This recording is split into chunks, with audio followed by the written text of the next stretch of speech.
ये विमान, बम वाला विमान यहां से निकलकर कहां पहुंचा? भारत के हवाई क्षेत्र से जब निकला है उसके बाद ये पहुंचा है चीन। वो जरा तस्वीरें दिखाइए, मैप दिखाइए फास्ट।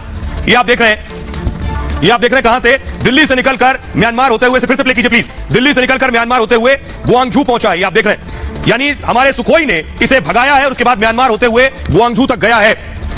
लेकिन अब आपको दिखाने जा रहा हूं जब ये लैंड हुआ चीन में, जिसमें बताया गया बम है। ये देख रहे हैं आप विमान, ये विमान लैंड हुआ, इसमें जो यात्री सवार थे वो निकलकर बाहर आए। लेकिन दूसरी तरफ देखिए, यहां बड़ा काफिला, फायर ब्रिगेड, इसके अलावा एम्बुलेंस मौजूद थी यहां पर, क्योंकि इस विमान में बम की खबर सिर्फ भारत में नहीं थी, चीन में भी थी, म्यांमार में भी थी, पाकिस्तान में भी थी, ईरान में भी थी। तो 4-5 देश में हड़कंप मचा हुआ था कि एक विमान में बम है। तस्वीरें आप देख रहे हैं किस तरह से लोग वहां मौजूद हैं और यहां एम्बुलेंस और फायर ब्रिगेड्स मौजूद है। लेकिन अब आपको बताता हूं 45 मिनट तक जो उधम हुआ, जो हंगामा और हड़कंप मचा, इसमें आखिर सच क्या है, हकीकत क्या थी चीन में उतरने के बाद, ये आपको बताता हूं। देखिए जरा, तो आसमान में ईरानी विमान घेरे में था। दरअसल जब आसमान में था, सुखोई विमानों ने घेर लिया और उसे खदेड़ा। भारतीय पायलट एक्शन के लिए पूरी तरह से तैयार थे। कुछ ही देर में ईरानी एजेंसियों का कॉल आया उन्हें। प्लेन में बम की खबर को ईरान ने कहा कि यह अफवाह निकली है, वो एक गलत कॉल थी। विमान को चीन की तरफ उड़ने को कहा गया और म्यांमार होते हुए विमान की लैंडिंग चीन में हो गई। विमान की लैंडिंग ग्वांगझू एयरपोर्ट पर की गई और चीनी एयरपोर्ट पर भी हाई अलर्ट नजर आया। तस्वीरें भी मैंने आपको दिखाई। विमान ने तेहरान से ग्वांगझू की दरअसल उड़ान भरी थी और वो अपने डेस्टिनेशन पर पहुंच गया। लेकिन एक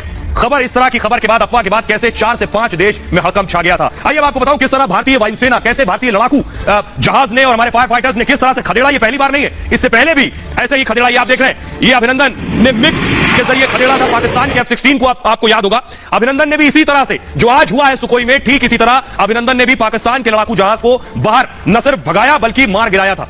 27 फरवरी 2019 को पाकिस्तान ने भारत में घुसने की कोशिश की थी।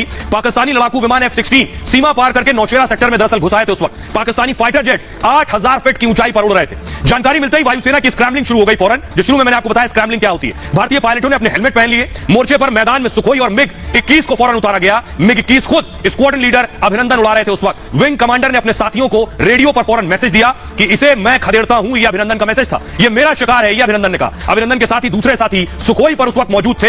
आसमान में डॉग फाइट शुरू हो गई कुछ ही वक्त में, जिसका मतलब आसमान में आमना सामना होता है। मात्र 86 सेकंड्स में नजदीक का मुकाबला शुरू हो गया। यह चेतावनी देने के बाद एक्शन का दौर था और काफी देर तक आगे पीछे होने का खेल चलता रहा लड़ाकू विमानों के बीच, जिसके बाद अभिनंदन ने एक F-16 विमान को मार गिराया। इसके बाद अभिनंदन ने हवा में तबाही मचाने वाला R-73 एक मिसाइल दागा और हालांकि पाकिस्तानी लड़ाकू विमान ने 60 डिग्री का एंगल लेकर अपना बचाव कर लिया और भिड़ंत का फायदा उठाते हुए अभिनंदन के विमान पर हमला कर दिया।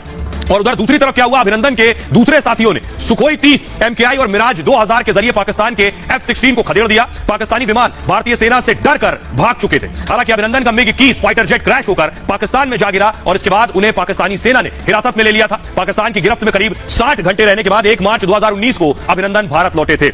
ये